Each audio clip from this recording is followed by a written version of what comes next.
We've had some pretty good practices for the acclimation period. I know there's some difficult circumstances out there for the players to have to deal with relative to the heat, but it's always been that way here. It's a great opportunity for guys to, have to overcome difficult circumstances, stay focused on doing the things they need to do to pay attention to detail, get the little things right, be able to stay focused in, adverse circumstances and situation, regardless of what that is.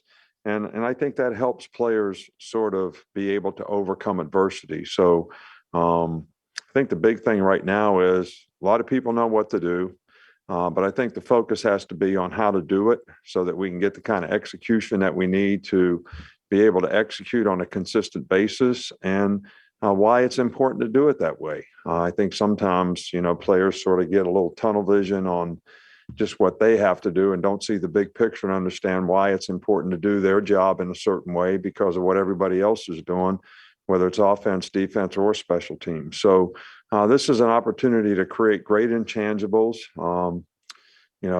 work ethic in difficult circumstances, give an effort, finishing plays, having the kind of mental toughness that you need to be able to sustain, and then being responsible to do your job. I think a lot of meeting time, a lot of opportunities for guys to learn, a lot of reps on the field because we're repping everybody. So, and so far, we're making some progress.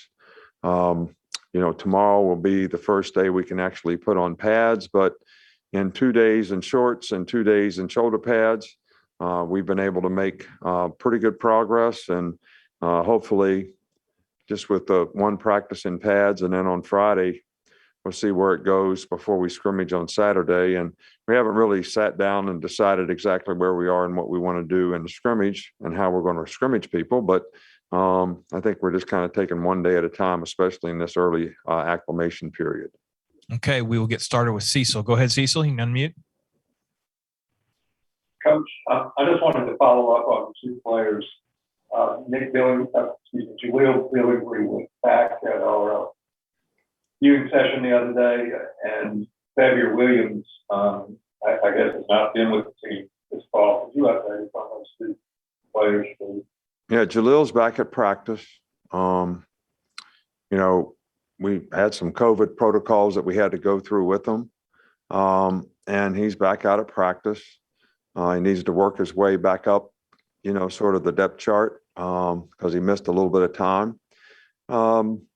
And Ziggy also has some medical issues that's keeping him out. We're without saying what, but he's medically, not going to play, this year. Okay. Coach, we'll go to Michael Casagrande. Go ahead, Michael.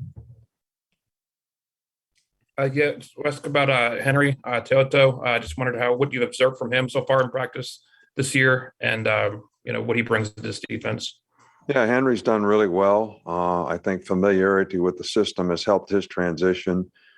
Playing for Jeremy at Tennessee, very similar, same defensive system probably. I never asked him what they did at Tennessee, but just watching him on film, there's a lot of similarities.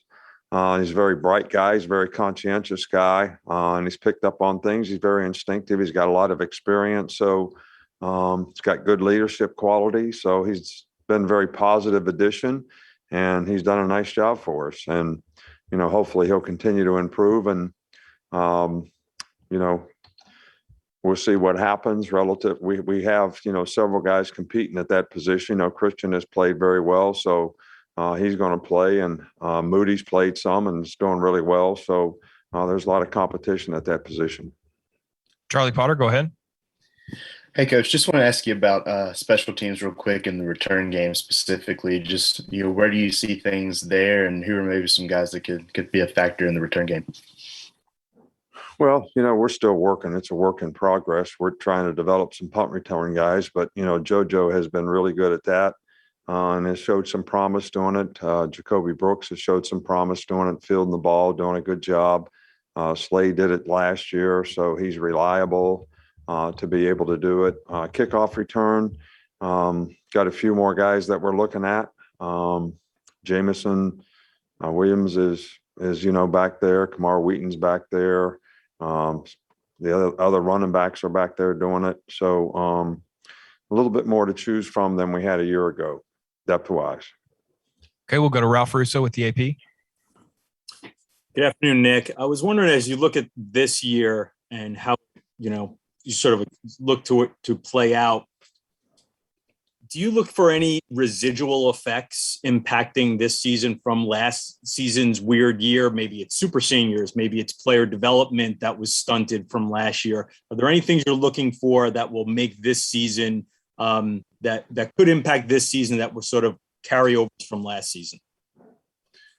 Well, I think, the knowledge and experience that the guys gained last year, whether it was the knowledge and experience that they gained by playing in some really good competition, understanding exactly what it takes to, have success in, difficult environments against difficult teams. Those things are invaluable. I think the disruptions that players had to deal with and may still have to deal with in the future relative to our circumstance right now. It's probably something that helped them be a little bit more resilient. But from our standpoint, we look at every day we get an opportunity to work with our players, whether we're in a COVID situation, whether we're off, whether we're pushing the season back, pushing practice back, whatever. Whenever that next opportunity comes, we have a process that we want to go through, a progression of teaching our players so that they have the best opportunity to go out and be successful. So our approach is to take advantage of every one of those opportunities. We didn't have an opportunity to go through camp last year, but I thought our team developed pretty nicely. I think it hurt us a little bit on defense. We were younger and didn't have as much experience. This year, we're younger and don't have as much experience on offense. And I think having this camp will probably, help that group sort of grow and develop. So, you got to kind of play the hand that's dealt you, really.